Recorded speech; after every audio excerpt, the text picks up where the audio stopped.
네, 함께 보시 하나의 말씀, 신약성경 로마서 12장 9절에서 13절에 있는 말씀 봉독해드립니다. 로마서 12장 9절에서 13절에 있는 말씀 봉독합니다.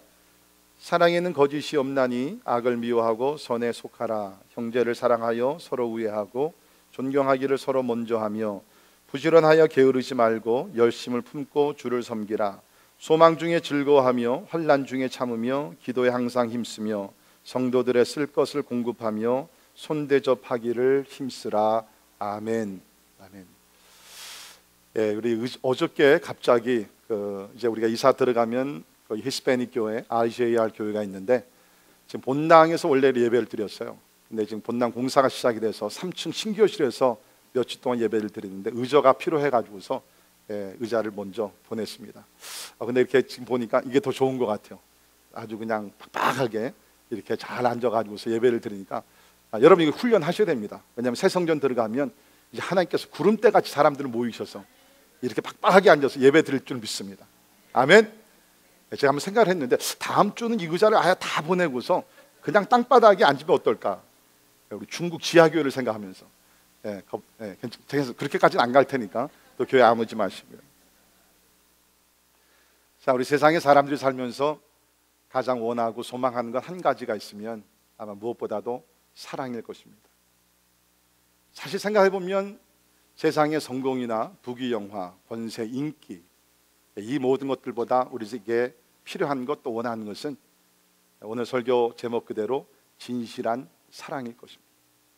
그래서 세상의 모든 것을 다 가졌다 할지라도 진실한 사랑을 소유하지 못했으면 어떤 면에서 그 사람은 가장 불쌍한 사람이요 세상에서 실패한 사람일지 모르겠습니다. 그래서 그런지 우리 인류 역사를 보면 이 사랑에 대한 이야기, 사랑에 대한 시, 사랑에 대한 정의 많이 있죠. 사랑이 무엇냐고 물으신다면 사랑 이야기가 굉장히 많이 나와요. 제가 몇 주 전에 우리 뉴욕 우리 한인 방송을 듣다가 유행가를 들었어요. 유행가를 들었는데 막 눈물이 나올 정도로 막 은혜가 되는 유행가라는 거예요.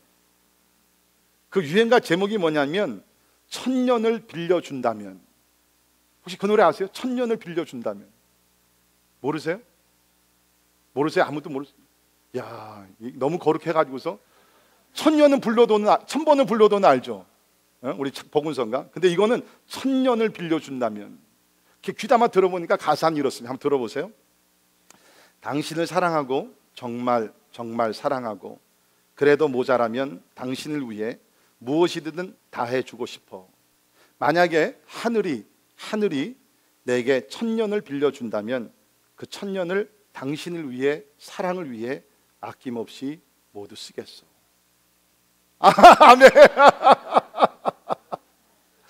2절 가사입니다. 당신을 사랑하고 너무너무 사랑하고 그래도 모자라면 당신을 위해 원하는 것 다 해주고 싶어. 어느 날 하늘이 내게 천년을 빌려준다면 그 천년을 당신을 위해 사랑을 위해 아낌없이 모두 쓰겠소. 만약에 하늘이 내게 천년을 빌려준다면 그 천년을 당신을 위해 사랑을 위해 아낌없이 모두 쓰겠소. 은혜 되지 않습니까? 아니에요. 저는 근데 여러분 이 노래는 직접 들으면 그 음은요 이게 트로트 음입니다. 그래서 별로 좀 그래요. 근데 가사는 진짜 막 마음에 와서 확 닿는 거예요. 저는 이 노래를 들으면서 두 가지를 이렇게 생각을 했는데 여기 나오는 당신을 위하여, 이 당신이 하나님을 위하여. 저도 이제 내후년이면 60인데요 막 시간이 너무 빨리 가는 거예요. 얼마 남지 않은 것 같아요. 하나님이 진짜 나에게 천년, 물론 불가능한 것이지만 나에게 좀 더 오랜 시간을 주신다 그러면 내 모든 사랑을 불태워서 하나님을 더 사랑하고 싶습니다. 진짜 더 복음을 전하고 싶습니다. 그 마음이 막 불같이 올라오는 거죠. 그 다음에는 우리 가족, 사랑하는 아내, 두 아들들, 그 다음에 우리 성도님들, 하나님 더 사랑하고 싶습니다. 시간이 너무 빨리 가는데 하나님 더 사랑하고 싶은데 더 나를 주시옵소서. 그 마음이 막 생기는. 이렇게 모든 사람들은 사랑을 받기를 원하고 사랑을 하기를 원하고 그래서 행복해지기를 원합니다. 근데 아이러니한 것은 뭡니까? 모든 사람들이 사랑을 원하죠. 여러분의 가족 식구들 다 사랑을 원합니다. 아내, 남편, 부모, 자녀 상관없이 우리 교회들도 여기 모인 성도들 사랑을 다 원하기 때문에 이곳에 모인 것이죠. 그런데 다 원하는데 진실한 사랑을 우리가 경험하고 나누기가 쉽진 않아요. 왜 그럴까? 모두가 everybody wants love and to be loved.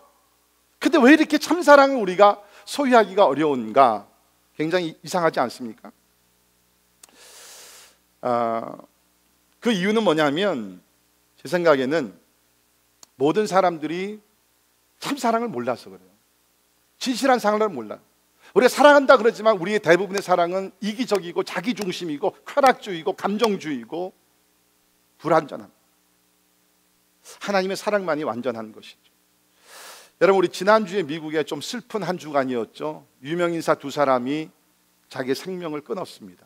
근데 한 사람은 앤토니 볼데인, 우리 유명한 셰프고 스토리텔러고 우리 CNN 방송에 그 unknown, the parts unknown, 세상에 알려지지 않는 그곳을 찾아가서 그들의 문화와 음식을 알리는 아주 재미있는 그러한 프로그램 담당자였는데 지난주 프랑스에 가서 일을 하다가 호텔에서 목매달라 자기 생명을 끊었습니다. 며칠 전에는 그 미국의 그 유명한 디자이너 케이트 스페이드라는 여자분인데 어떤 일인지 모르지만 맨하탄 자기 아파트에서 또 자살을 했어요. 나이가 55세. quite young. 어떤 일인지 모르지만 모든 것을 소유하고 유명한 사람들이었지만 더 이상 견디기 어려워서 자기 생명을 끊었습니다.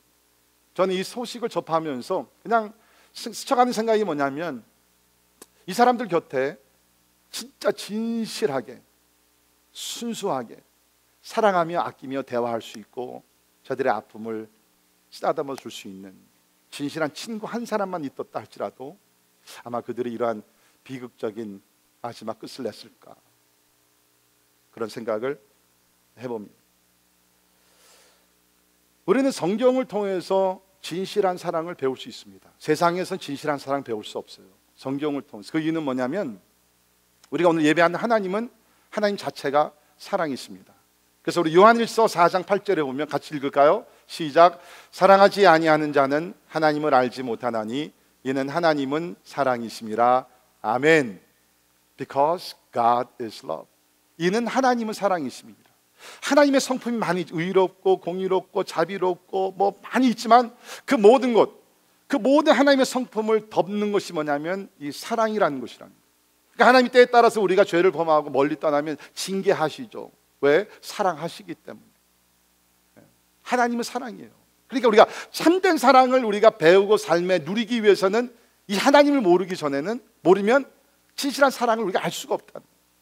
근데 이 하나님의 사랑은요, 성경을 보니까는 그 다음 절에 보게 되면 이렇게 기록되어 있습니다. 하나님의 사랑이 우리에게 이렇게 나타난 바 되었으니, and this is how God showed His love. 대부분들 사랑은 마음으로 가슴으로 하는 것 같은데 성경적인 기독교적인 사랑은요, 나타내는 것입니다. 하나님이 사랑을 보여주셨어요. 나타내셨어요. 어떻게? 독생자를 보내주셨죠. 그래서 독생자가 그 다음 절에 보게 되면 이렇게 나옵니다. 사랑은 여기 있으니 This is love. 여기 사랑이라는 것이죠. 우리가 하나님을 사랑하는 것이 아니요 하나님이 우리를 사랑하사 우리 죄를 속하기 위하여 화목제물로 그 아들을 보내셨습니다.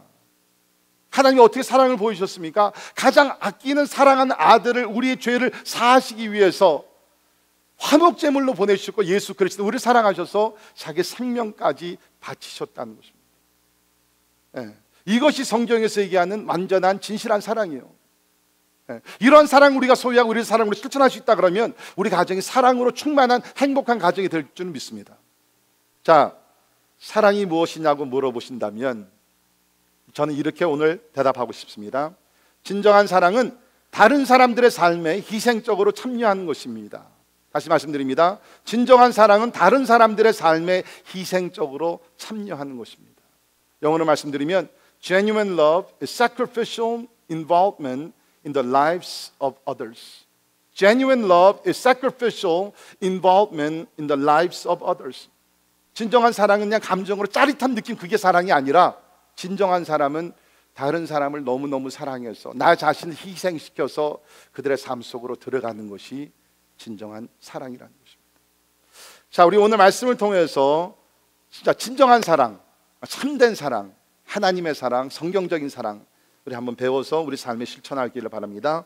우리 먼저 구절을 보게 되면 사랑의 두 가지 주요 특징이 나옵니다. Two major characteristics of love. 첫 번째는 뭐냐면 진정한 사랑에는 거짓이 없습니다. 거짓이 없습니다. 그래서 구절을 보시면 사랑에는 거짓이 없나니, 진정한 사랑에는 거짓이 존재할 수 없다는 것입니다. 우리 NASB 성경에서는 이렇게 번역을 했어요. Let love be without hypocrisy. 사랑이 위선이 되지 않게 하십시오. 위선적으로 하는 사랑이 있다는 것입니다. 여기 나온 위선이라는 단어, 영어는 hypocrisy죠. 그 우리 원어의 뿌리를 보게 되면 그 단어는 사실은 마스크에서부터 오게 됩니다. 마스크. 그리고 요새도 그런 공연이 있지만 특별히 그 당시에는 이런 그 연극하는 배우들이 자기 얼굴을 나타내지 않냐고 마스크를 쓰고서 나와서 공연을 많이 했다고 합니다. 그때 나오는 그 마스크라는 단어가 여기 위선, hypocrisy라는 단어가 같이 이어진 단어예요. 그러니까 이것은 뭐를 얘기하면 내가 누구를 사랑한다고 그러지만 나는 가면을 쓰고 내 마음은 그거가 아닌데 사랑하는 척을 한다는 거예요.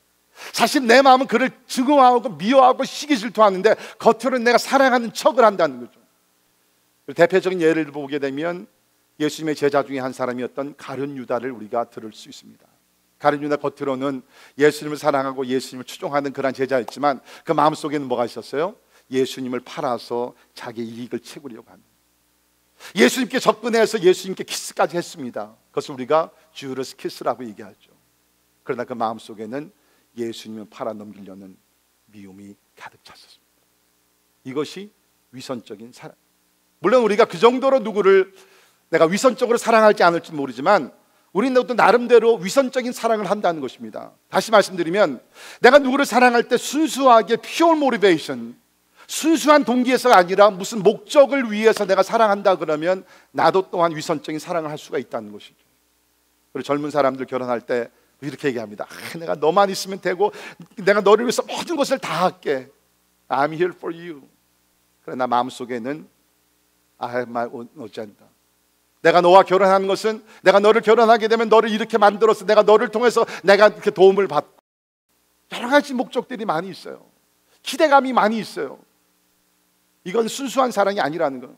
이건 조건적인 목적이 너무 강한 사랑이기 때문에 언젠가는 그 목적이 이루어지지 않으면 기대감을 차지 아니하게 되면 갈등을 느끼게 되고 그 가운데 상처를 안게 된다는 것입니다. 제가 몇 주 전에 어버이 주일날 설교했을 때 중요한 말씀을 제가 드렸는데 기억 안 나시죠? 네, 기억 분명히 안 나실 겁니다. 제가 그때 무슨 얘기했냐면 나의 기대가 상대방에게는 감당하기 어려운 짐이 될 수 있다라고 얘기했습니다. My expectation of this marriage can become great burden for your spouse. 나의 기대가 상대방 배우자의 기대와 하나가 되면 너무 좋아요. 그런데 배우자는 다른 생각을 하고 있어요. 근데 나는 내 아내를 통해서 남편을 통해서 자녀를 통해서 이런 것을 얻고 싶어요. 기대감이 이만큼 커요. 근데 그것이 상대방에게는 엄청난 짐이 될 수가 있다는 것이죠. 그러니까 우리가 진정한 순수한 사랑은 뭡니까? 거짓이 없는 진실한 안과 박이 일치가 되는 그러한 사랑이라. 근데 여러분 제가 설교를 준비하면 이런 생각을 해봤는데요. 이러한 좀 가식적인 사랑을 우리가 계속 하다 보면요, 이러한 사랑이 굉장히 익숙해진 것 아십니까? We get used to it with this kind of hypocritical love.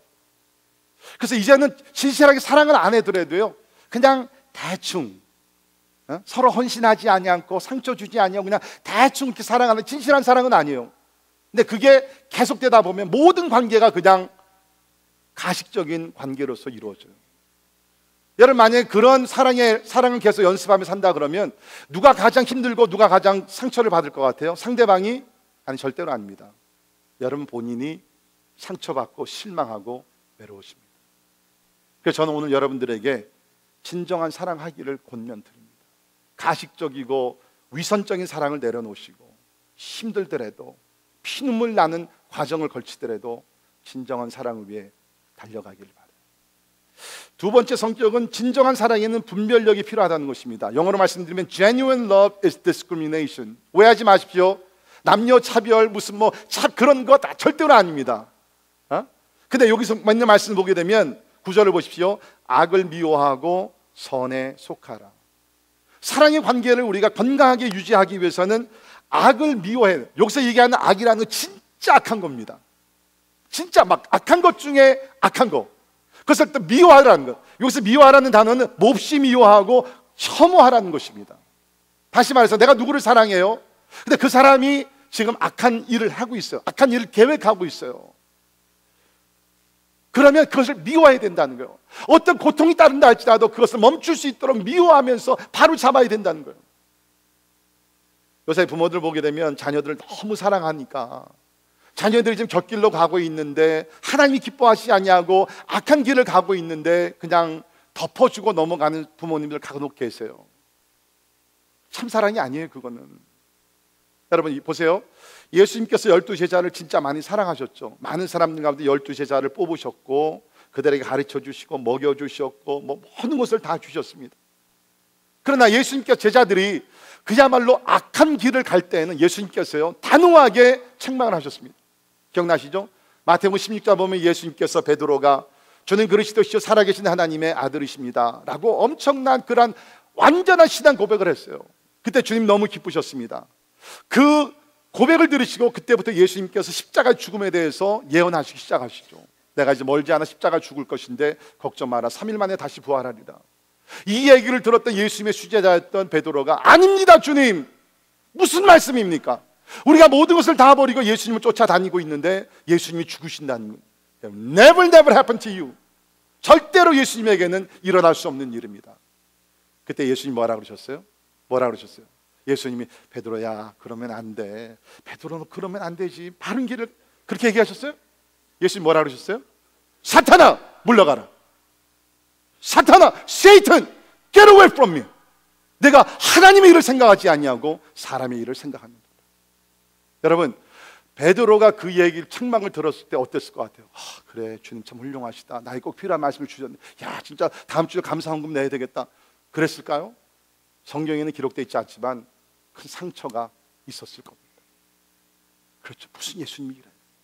그래도 내가 수제자인데, 그래도 내가 주는 그리스도 살아계신 하나님의 아들이라고 고백했는데, 주님께서 나에게 천국 열쇠를 주신다 그랬는데 나보고 사탄이라 그래. 충분히 실망하고 예수를 버리고 돌아갈 수가 있었지만 베드로는 알았어요. 이게 예수님의 진실한 사랑인 것을. 여러분 진실한 사랑은요 쉬운 게 아니에요.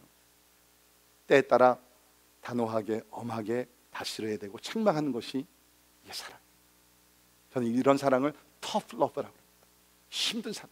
사랑이요 이렇게 무슨 그런 차원이 아니에요. 사랑은 바로 잡아주는 것이 사랑이에요. 저는 그래서 베드로의 신앙이 굉장히 막 높이 평가를 합니다. 여러분 만약에 제가 여러분이 뭘 잘못했을 때 여러분한테 가가지고서 조영래 집사님 앞에 앉은 그 자리가 위험한 거예요. 조 집사님 하나님의 일을 생각지 않고 사람이 사탄아 물러가라. 그러면 조 집사님 어떻게 할 것 같아요? 빠바이 하고 옆에 다른 교회 가죠. 그럼 세교 왔다고 환영식도 해줄 거고. 여러분 사랑에는 분별력이 필요한 것이에요.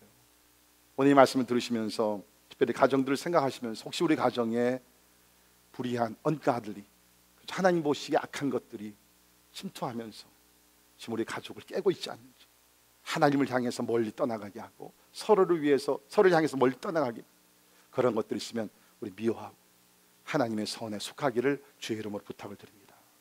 그래서 먼저 이제 9절에서는 사랑의 그러한 캐릭터리스틱에 대해서 두 가지를 얘기했죠. 사랑에는 거짓이 없고 악을 미워하고 선에 속한다. 그리고 나서부터는 10절부터 짤막짤막하게 이 사랑을 어떻게 표현하는 것인가. 아까 우리 찬양했죠. 다 표현 못해도 우리 사랑은요 이것이 표현이 돼야 되는 것이요. 기독교적인 사랑은요 감정이 절대로 아닙니다. Christian love is an action. 행동으로 옮겨지는 것이 사랑이에요. 여기서 보게 되면 몇 가지의 그러한 사랑의 표현에 대해서 얘기합니다. 제가 7가지 간단하게 말씀드립니다. 첫째, 진실한 사랑의 표현의 첫 번째는 뭡니까? 헌신입니다. devotion. 그래서 10절을 보면 형제를 사랑하여 서로 우애하고 존경하기를 서로 먼저 하며 나왔습니다. NIV에서는 be devoted to one another in brotherly love. be devoted to one another in brotherly love. 여기서 보게 되면 먼저 형제를 사랑하는, 교회를 지금 놓고 얘기하는 거거든요. 근데 형제라는 것이에요. 형제.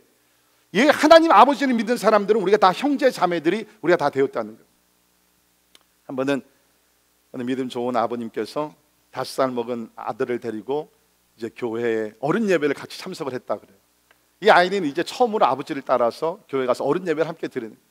같이 앉아가지고서 아버지가 기도하는 것을 듣습니다. 근데 들어보니까 아버지가 이렇게 기도해요. 하나님 아버지 감사합니다. 오늘 건강 주셔서 교회에 나와서 예배하게 하심을 감사합니다. 그러니까 아들이 옆에서 들어보니까 자기 아버지가 계속 하나님을 향해서 아버지 아버지 그러는 거예요. 그러니까 옆에서 이 아들도 기도합니다. 하늘에 계신 하나님 할아버지 감사합니다. 그러니까 아버지가 듣다가 너무 웃기잖아요. 그래서 야, 하나님을 향해서는 아버지라 그래, 할아버지라 그러는 게 아니야. 그랬더니 이제 아들이 얘기해. 아 그래요? 아버지가 하나님께 아버지라 그랬으니까 내가 손수를 계산해 보니까 하나님이 나 할아버지가 된 할아버지라 그랬는데, 그때 아니야, 우리는 다 하나님의 자녀, 그래서 우리는 다 형제 자매야. 그러니까 아들이 하는 얘기가 네 알았어요 형. 우리는 다 형제 자매들이에요. 더 높고 낮은 사람도 없고요. 다 형제 자매들. 자, 그런데 여기서 보게 되니까 형제 자매를 서로 사랑하는데 be devoted to one another. 서로를 위해서 헌신하라고 요새 얘기하고 있습니다. 여러분, 참된 헌신은, 참된 사랑은 항상 헌신과 희생이 따릅니다. 그래서 우리 초대교회를 보게 되면 그냥 말로 사랑하지 않았어요. 사도행전 4장 34절 보면 그 중에 가난한 사람이 없으니, 가난한 사람들이 원래 많았거든요. 과부들도 많고 많았는데 어떻게 가난한 사람이 없게 되었느냐? 밭과 집이 있는 자는 팔아서 그 판 것의 값을 가져다가 사도들의 발 앞에 두매 그들이 각 사람의 필요를 따라 나누어 줍니다. 할렐루야. 굉장하지 않습니까? 오늘날 얘기하면 밭 갖고 있는 분 여러분 계실지 모르겠어요. 오늘날 얘기하면 이렇게 우리가 건물을 갖고 있던 거, 집을 있던 것들을 팔아가지고서 가난한 사람들에게 다 필요에 따라서 다 나누어 줬다는 것이에요. 이게 얼마나 큰 헌신입니까? 얼마나 큰 희생입니까? 그러나 이것이 기독교 사랑이었다는 거죠. 그래서 우리 바나바 같은 사람은 진짜 말 그대로 자기의 땅을 팔아서 전액을 다 가지고 와서 사도들에게 나눠줘서 가난한 사람들의 필요를 채워줬다는 것입니다. 여러분, 이제까지 여러분께 살아오시면서 진실한 사랑을 경험하신 적이 있을 거예요. 누가 여러분에게 진실한 사랑을 베풀었습니까? 생각나는 사람들이 좀 있을 겁니다. 아마 가장 먼저 생각나는 분은 여러분의 부모님, 그 중에서도 어머님이 생각날 겁니다. 어머님의 헌신적인 사랑, 그렇죠? 밤에 자녀들이 아플 때 주무시지 못하면 옆에서 계속 기도해 주시고 땀을 닦아 주시고, 그렇죠? 식사할 때도 나 다 먹었어, 너희들 먼저 먹어. 그러나 하나도 드시지 않고 자녀들이 먹는 것을 먼저 보시면서 모든 책임은 다 어머님이 지시고, 어머님의 헌신이 있기 때문에 우리가 어머님의 사랑을 세상에서 가장 존귀한 사랑이라고 우리는 말합니다. 그 외에도 여러분께서 그 사람이 진짜 나를 사랑했어 하면은 그것은 어떤 감정적인 사랑이 아니었어, 어떤 플레저가 아니라, 쾌락적인 사랑이 아니라 그분이 나를 위해서 희생을 해줬기 때문에. 제가 이런 희생적인 사랑을 설교할 때마다 떠오르는 제 친구가 있어요. 제가 한국에서 살면서 그때는 국민학교라 그랬죠. 5학년 때까지 저희 아버님이 그 사업을 잘 하셔가지고서 오늘날로 얘기하면 재벌 아들로 제가 자랐습니다. 여러분 저 우습게 생각하지 마세요. 제 아들로 60년대 자가용을 타고서 그 학교 교문이라 그러죠. 그 앞에까지 제가 가고 그랬어요. 근데 그러다가 저희 아버님이 이제 부도가 나서 그야말로 진짜 모든 것을 다 빼앗겨 가지고서 너무너무 가난한 삶을 살았었는데, 그때 이제 6학년이었습니다. 그때는 진짜 끼니를 이어가기가 어려울 정도로 생활을 했어요. 근데 하루는 제 친구 하나가 저한테 왔습니다. 제 이름도 잊어버릴 수가 없어요. 그 친구의 이름이 박병현이었는데 나이는 저보다 하나 더 많았습니다. 공부를 못해서 꿇었는지 뭐 했는지 모르겠어요. 왜 나보다 나이가 많았는지. 근데 그 친구가 오더니 야 준호야 손 줘봐. 그래. 왜? 손 줘봐. 제가 손을 줬더니 뭐를 딱 집어주는. 펴보니까 30원. 그 당시 30원 굉장히 컸습니다. 분식센터에 가서 라면을 먹을 수 있는 돈이야. 야, 내가 다 알아. 너 힘들지. 큰 돈 아니지만 그냥 써. 6학년 된 꼬마가 다복 쓰라 30원을 주는 거예요. 근데 그 친구 형편을 알거든요. 그 친구 어머님은 후암동 시장에서 파를 팔아가지고 생계를 이어가시던 가난한 분입니다. 그렇게 가난한데 저에게 30원을 집어주면서 야, 너 힘든데 이거 써. I'll never forget that. 진실한 사랑을 생각해 보면 항상 그 가운데는 희생이 있었어요. 여러분도 진실한 사랑을 원하십니까? 먼저 희생하는 사람이 되십시오.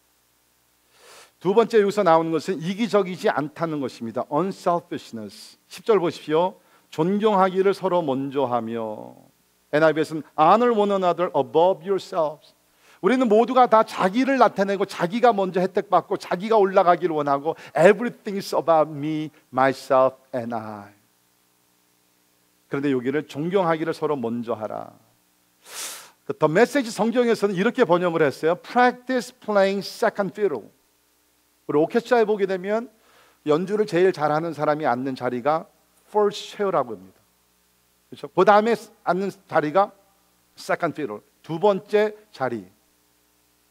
특별한 이름이 있는지 모르겠어요. 있습니까? 이시혜 집사님, second chair가 있습니까? second chair. 그러니까 여기서 얘기하는 건 practice playing second chair. 그러니까 내가 실력이 막 좋고 한다 할지라도 한 번 다른 사람을 위해서 두 번째 자리에 앉아서 연주를 해보라는 거죠. 우리는 항상 최고, 우리 한국 사람들 그렇잖아요. You gotta be the best. You gotta be number one. 1등 안 하면 너는 성적표 갖고 오지 마. 뭐 그런 문화에서 오래 자랐는데, 우리가 secondman이 된다는 것이 어떤 사람들은 굉장히 힘들어요. 저에게 굉장히 힘듭니다. 제가 설교를 하면서 준비하면서 이 부분에서 회개도 더 많이 했고 힘들어했어요. 왜냐하면 저는 그냥 자라면서부터 그 동네에서 그 뭐라 그러죠? 동네 꼬마 골목대장, 골목대장으로 해가지고서 그냥 내가 대장이 되기를 원한 게 아니라 그냥 애들 따라 줄줄 따라 다녔어요. 학교 다닐 때면 책가방을 들어주고요. 제가 들어달라고 그냥 들어줬어요. 학교에 가면은 반장도 하고 회장도 한 번은 해봤고, 그 다음에 축구팀에 들어가서 항상 저는 운동팀에 들어가기면 always captain. 네. 굉장히 지금 교만하게 보이는 것 같은데 지금 제 포인트는 그게 아닙니다. 캡틴이 되고 미국에 와서도 농구팀에서 캡틴을 계속했고, 대학에 가서 청년부 회장을 했고, 그러면서 I was always like the leadership position. 그러면서 32살에 제가 담임 목사가 됐어요. 시카고에서는 1.5세 목사 중에는 가장 처음으로 담임 목사가 됐고 교회를 개척을 했었고, 그러니까 그러다 보니까는 제가 가만히 생각해보니까 저는 always 항상 그냥 탑 포지션에 그냥 앉게 돼 있어요. 내가 원해서 그 환경이 저를 그렇게 만들었어요. 그러다 보니까 저는요, 자연적으로 두 번째 사람이 된다는 것이 저에게는 쉽지 않아요. It's awkward for me. 그래서 저는 운동할 때도 스타팅 5가 되지 않으면요, 저는 운동을 안 했어요. 교만한 것도 있죠. 그러니까 이게 세컨맨이 된다는 것이 그렇게 쉽지 않다는 거예요. 그러니까 오늘 저는 이 말씀을 읽으면서 다른 사람을 먼저 대우하고 인정해주고 다른 사람이 first chair에 앉게 하고 내가 second chair에 앉는다는 것, 벤치 플레이에서도 내가 낙심하지 않고 주저하지 않고 진짜 스타팅 멤버들 나 박수하면서 내가 응원해 줄 수 있다는 것, 이걸 더 배워야 되겠구나. 그래서 요새는 제가 일부러 그런 기회를 많이 만들려고 합니다. I really do. 근데 여러분도 아십니까?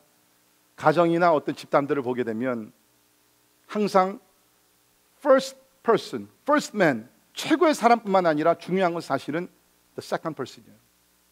자, 여러분, 그 지난 금요일 날 NBA 파이널 챔피언십이 있었습니다. 그렇죠? 이번에 NBA 파이널 챔피언십에 누가 올라갔어요? 누가 올라갔어요?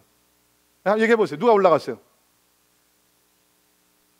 몰라요?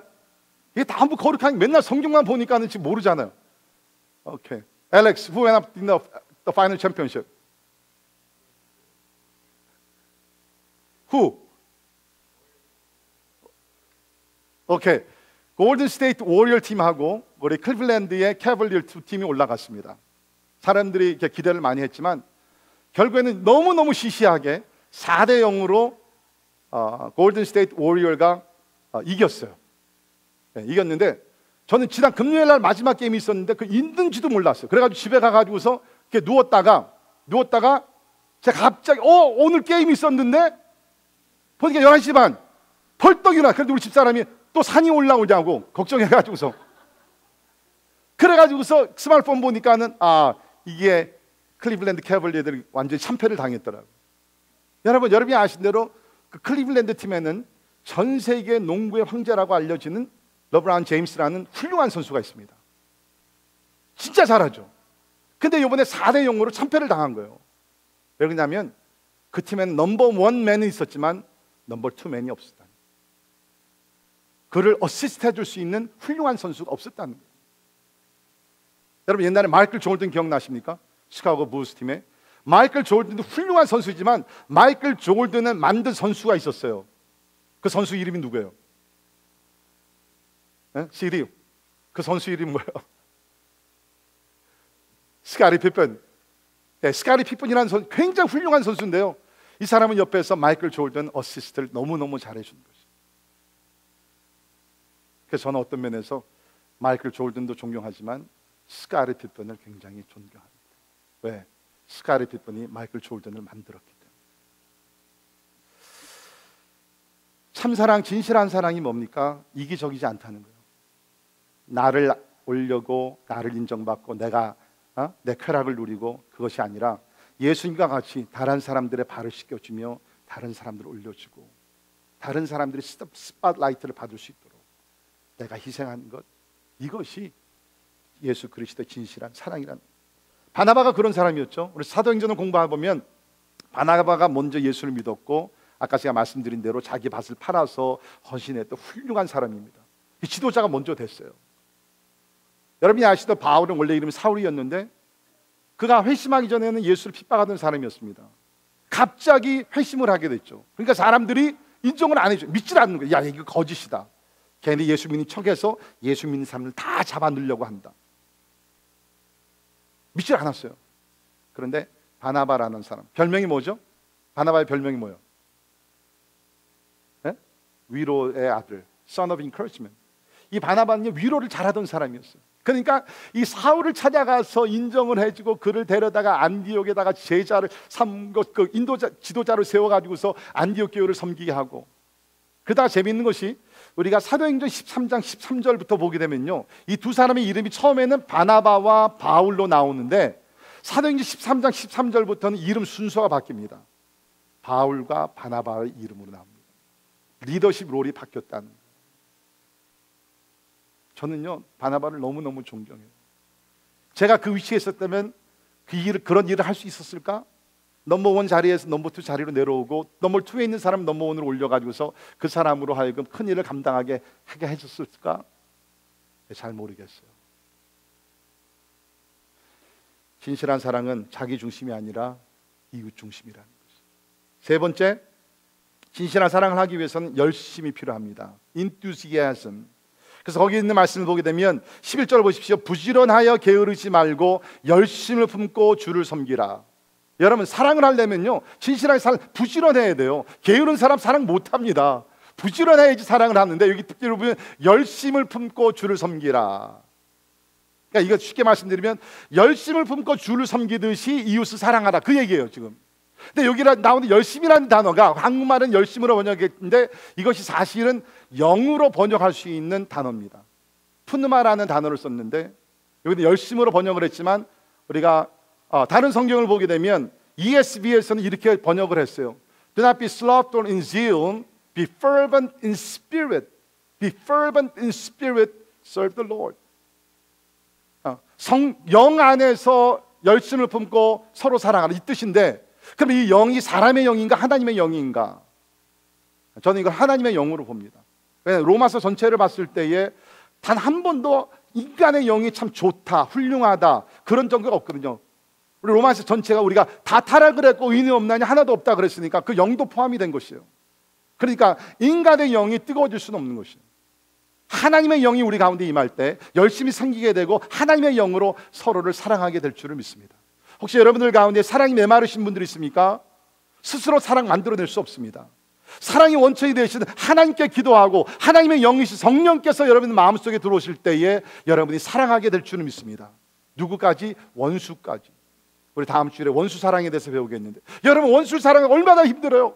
아니 옆에 있는 그냥 사람도 사랑하기 어려운데 원수를 용서하고 사랑한다는 건 불가능한 일이죠. 그러나 하나님의 성령이 우리 가운데 임하면 우리 가운데 사랑이 뜨거워지게 되면서 원수까지도 사랑하게 된다는 것이죠. 여러분 더 큰 사랑, 더 뜨거운 사랑, 더 깊은 사랑을 원하십니까? 하나님을 바라보시고 하나님께 기도하시면서 사랑을 주시는, 사랑의 열매를 맺게 하시는 성령의 충만을 받기를 주의 이름으로 축원합니다. 그 다음에 네 번째, 빨리빨리 나가니까 좋죠. 자, 소망입니다. 12절 보십시오. 소망 중에 즐거워하며. 참된 사랑은요 소망이 있어요. 우리 로마서 5장 2절에 보면 같이 있습니다. 시작. 또한 그로 말미암아 우리가 믿음으로 서 있는 이 은혜에 들어감을 얻었으며 하나님의 영광을 바라고 즐거워하느니라. 우리가 하나님을 사랑하고 또 하나님께서 우리를 사랑하시기 때문에 우리에게는 미래의 소망이 있습니다. 그 미래의 소망은 뭐예요? 하나님의 영광을 바라고, and we rejoice in hope of the glory of God. 기독교의 사랑은 뭡니까? 그 가운데 소망이 있다는 거예요. 세상적인 사랑은 뭡니까? 과거의 추억이 있습니다. 현재 누리는 것이 있습니다. 그러나 미래가 불확실해요. 그러나 우리 그리스도인들은 미래를 보장하시는 하나님의 영광이 나타나는 미래가 있기 때문에 그 가운데서 우리가 소망을 함께 누리는 줄 믿습니다. 그렇기 때문에 믿는 사람들 가운데서는 힘들고 어렵고 시련과 고통과 풍랑이 일어난다 할지라도 그 가운데서 우리가 소망을 누리며 사랑할 수 있다는 것입니다. 저는 이제 목사로서 가끔 이제 그 장례식을 집례할 때가 종종 있죠. 근데 장례식 집례하면서 가장 힘든 장례가 어떤 장례이냐면, 믿지 않는 사람이 세상을 떠났을 때 장례식이 참 어렵습니다. 예수를 믿지 않고 구원의 확신의 증거가 없었는데 목사로서 거짓말할 수도 없고 참 힘들어요. 근데 제가 그런 장례식을 인도하면서 진짜 힘든 것은 뭐냐면, 유가족들을 바라보면서, 유가족들은 이제 믿는 가정들, 그러니까 저를 이제 데려다가 장례식 부탁하겠죠. 그 유가족들과 세상을 떠난 사람들, 말 그대로 영원한 이별이거든요. 우리가 아는 대로 예수를 믿는 사람들은 영원한 천국에 들어가는 것이고, 믿지 않는 사람은 지옥에 들어간다고 성경에서 얘기하고 있습니다. 생이별이에요. 마음이 아파요. 그러나 예수 그리스도를 믿는 가정은 뭡니까? 세상에 살다가 언젠가는 사랑하는 사람이 떠날 때가 있겠죠. 그러나 that's okay. 잠시의 이별 때문에 눈물이 있을 수 있어요. 그러나 멀지 않아 우리가 다시 만나고 이 땅에서 보낸 수십 년의 세월보다 수만 년의 세월을 함께 할 것이기 때문에 우리에게는 소망이 있습니다. 이러한 사랑 여러분 가정이 있습니까? 소망이 넘치는 사랑. 그 다음에는 인내입니다. 다섯 번째가 환난 중에 참으며. 사랑의 성숙은 시련을 겪을 때에서 때로 나옵니다. 사람들이 착각하는 것 중에 하나가 있어요. 그것이 뭐냐면 로맨틱한 사랑이 영원히 갈 줄 알아요. 제가 말씀드리죠. 로맨틱한 사랑은 it will never last for long. 그리고 특별히 아내 되시는 분들 가끔 이제 이런 불평하죠. 당신은 나랑 연애할 때는 굉장히 뜨거웠고 나를 진짜 사랑했고 막 맨날 편지 보내주고 뭐 선물 보내주고 그랬는데 이제 보니까 사랑이 식었어. 네, 그런 불평 들어보신 남편들 계십니까? 네. 당신 식었어. 괜히 결혼했어. 그죠? 여러분 제가 말씀드릴게요. 남편의 사랑이 식은 것 뭐 그럴 수도 있겠지만 대부분은 그렇지 않아요. 이 사랑이라는 것은 단계가 있습니다. 처음에는 다 로맨틱 페이스에서 시작하죠. 그 다음에는 뭐냐면 현실의 단계에 올라가게 됩니다. 리얼리티 페이스, 현실. 그때부터 서로의 단점이 보이기 시작하는 거예요. 이 사람이 이런 좋지 않은 버릇이 있었는가? 그런 것들, 그게 이제 리얼리티 페이스예요. 그러니까 참사랑은요, 연애할 때 그냥 뭐 허니문 페이스 나타나는 것이 아니라 이제 그 허니문 페이스를 지나서 현실의 단계에 올라갔을 때 서로의 약점들이 보이고 서로 부딪히도 하고 때에 따라 싸움도 하고 그랬을 때에 어떻게 그것을 극복하느냐에 따라서 여러분의 사랑이 얼마나 성숙한지가 나타나는 것이에요. 그러니까 여러분 절대로 뭐 그때가 좋았는데 왜 그런 생각하지 마세요. 그냥 지나가는 사랑이었어, 그거는. 문제는 뭐냐면 현실에 이제 부딪혀가지고서 이런 시련과 고통과 여러 가지 문제들을 어떻게 극복하며 나가겠는가, 그것이 중요한데, 이러한 성숙한 사랑을 하기 위해서 우리에게 필요한 것이 뭡니까? 인내입니다. Patience. 그 사도 바울은 우리가 잘 아는 사랑장에서 사랑을 이렇게 소개했죠. 보십시오. 사랑은 오래 참고. 여러분, 사랑은 짜릿한 것이 아니라는 것이에요.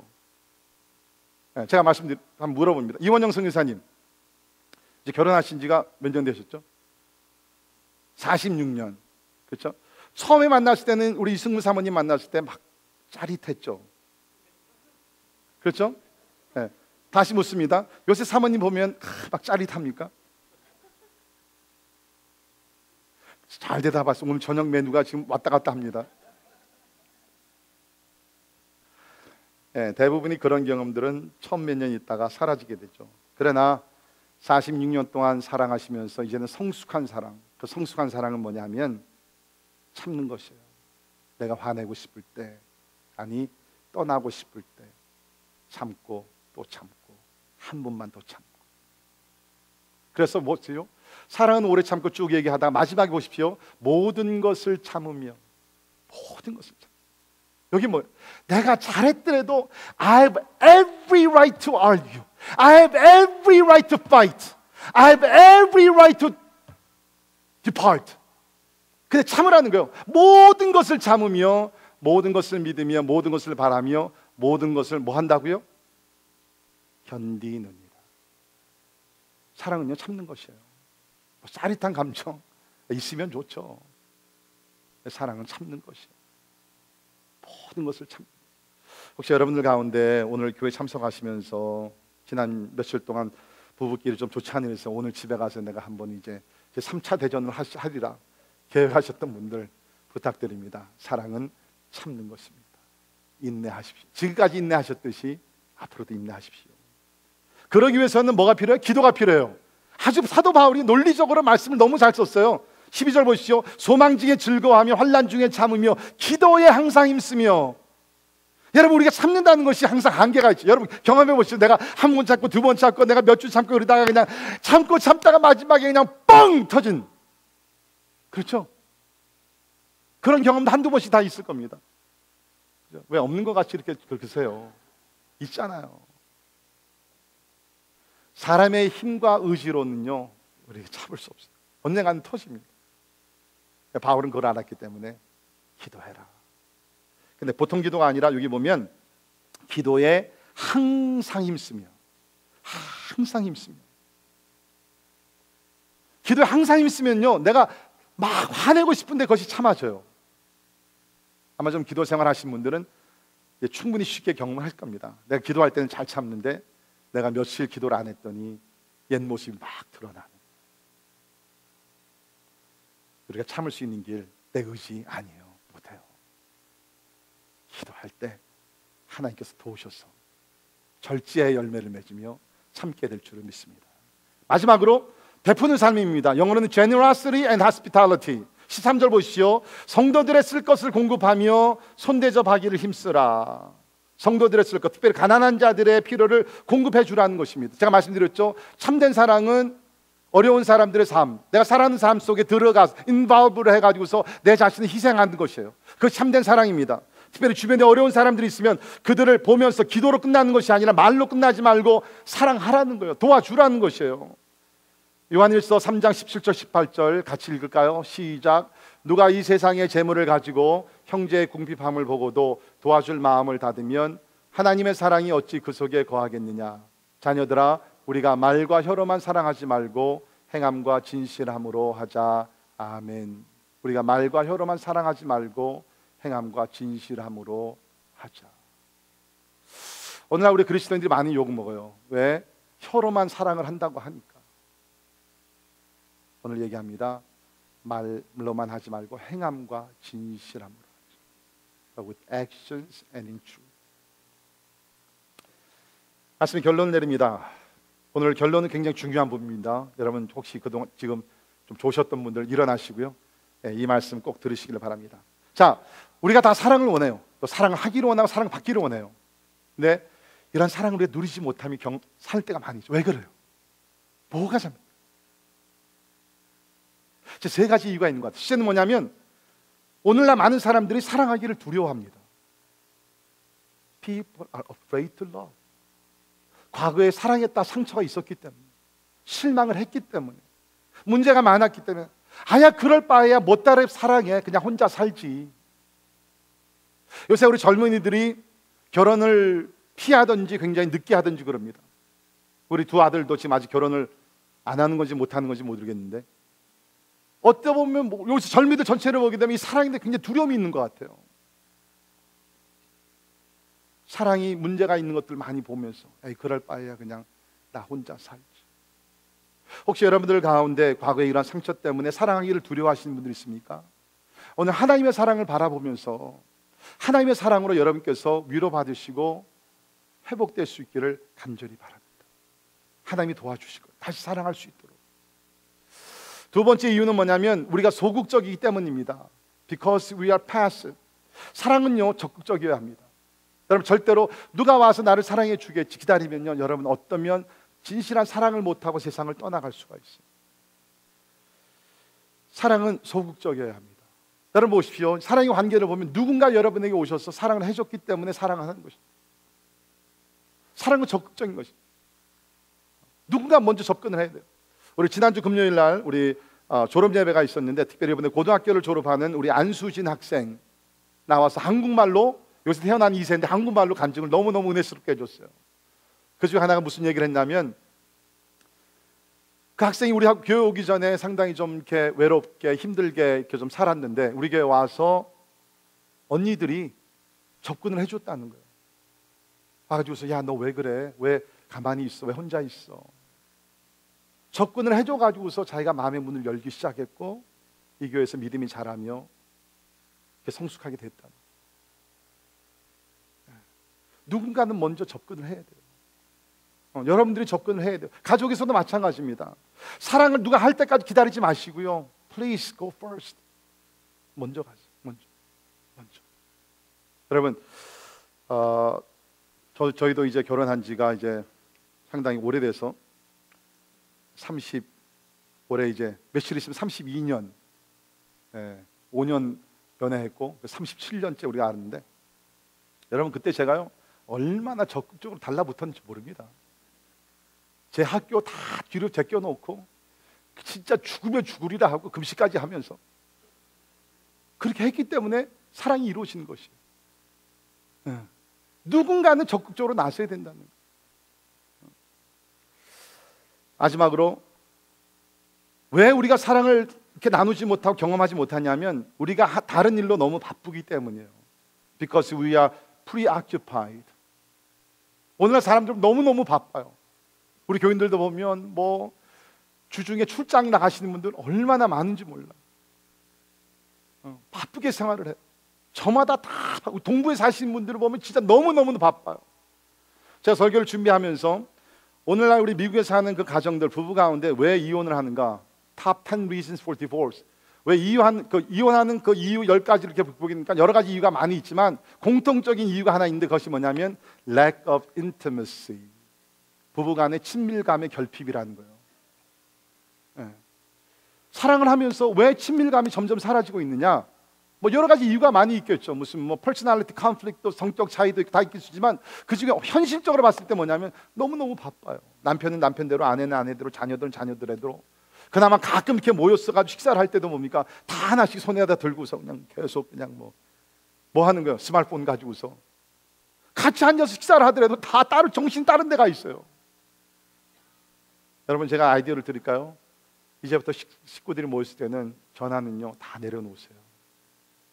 다른 방에다 갖다 놓고요. 괜찮아요. 급한 전화 별로 안 와요. 급한 텍스 여러분 아주 급한 텍스트 메시지 몇 번이나 받으셨어요?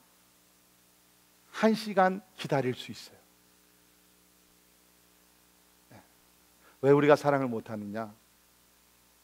Maybe because you're so busy. 여러분 생각해 보시죠.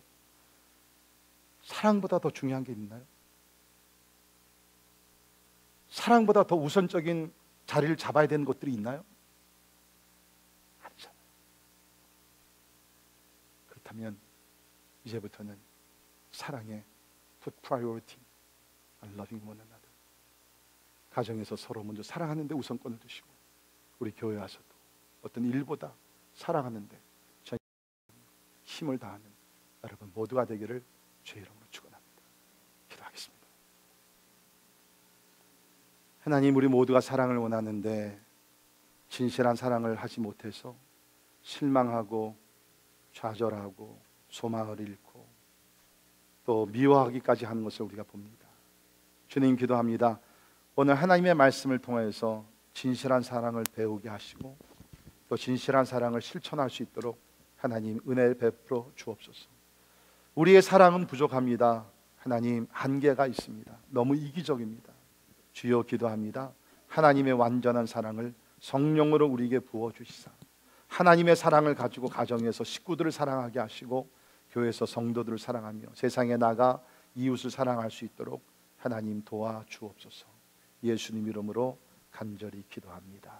아멘. 자, 일어나셔서 찬양하시겠습니다.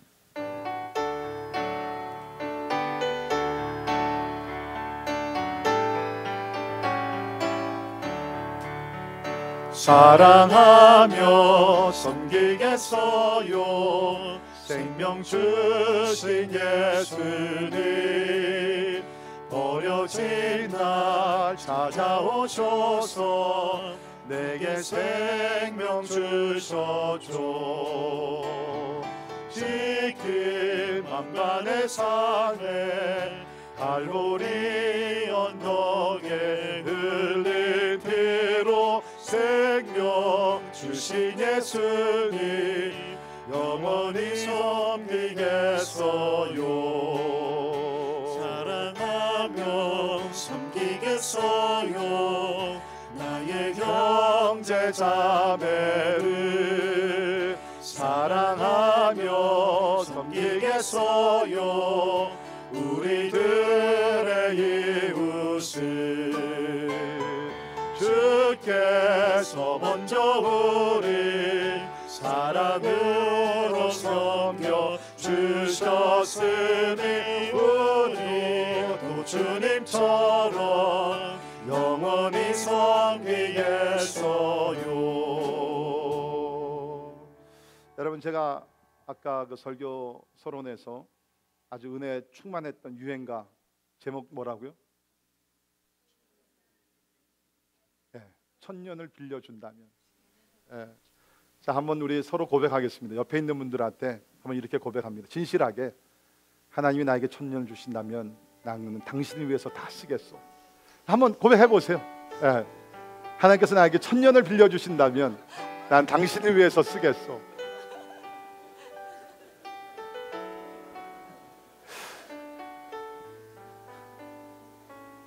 잘 안 나와요. 이 평생 왼수인데. 하나님께 사랑 주시면 새로운 삶, 새로운 가정, 사랑이 충만한 가정, 교회가 될 줄을 믿습니다. 기도하죠. 이 시간에 기도하면서 아마 하나님께서 여러분에게 필요한 메시지들을 몇 가지 생각날 겁니다. 기도하면, 하나님, 내가 진짜 사랑한다 그랬지만 진실한 사랑하지 못한 것 같습니다.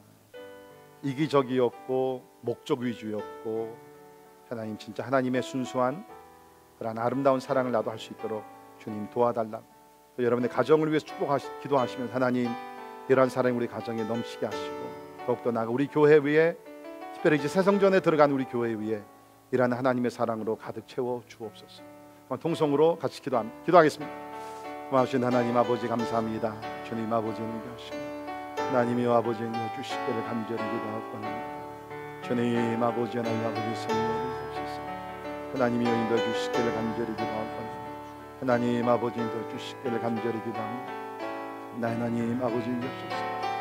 하나님 아버지 인도하시기를 간절히 기도합니다. 주님 아버지 하나님 아버지 진실로 사랑하는 아버지 인도하시고 주님 아버지 인도해 주시기를 간절히 기도하옵나이다. 하나님 아버지 주님 도와주시기를 간절히 기도합니다. 같이 찬양할까요? 사랑하며 섬기겠어요 나의 형제 자매를 사랑하며 섬기겠어요 우리들의 이웃을 주께서 먼저 우리 사랑으로 섬겨 주셨으니 우리도 주님처럼 영원히 섬기겠어요. 우리 다시 한번 찬양할 텐데 혹시 옆에 편안하신 분이 계시면 서로 잘 아시긴 잘 모르면 괜찮아요. 근데 우리 가족끼리 또 잘 아는 성도 있으면 한번 손을 잡고 찬양해도 좋겠습니다. 우리 한번 손을 잡고 우리 진짜 우리 부른 찬송 그대로 다시 한번 사랑하며 섬기겠어요 나의 형제 자매를 다시 한번 찬양할까요? 사랑하며 섬기겠어요 나의 형제 자매를 사랑하며 섬기겠어요 우리들의 이웃을 주께서 먼저 우리 사랑으로 섬겨 주셨으니 우리도 주님처럼 영원히 섬기겠어요. 기도합니다. 지금은 우리 주 예수 그리스도의 은혜와 하나님의 무한하신 사랑과 성령님의 감화 감동 역사 충만케 하심이 이제 하나님을 더 사랑하며 하나님께로부터 사랑을 받아 가정에서 식구들을 이전보다 더 열심으로 사랑하고 또 교회에서 형제자매들을 주의 사랑으로 열심히 사랑해요.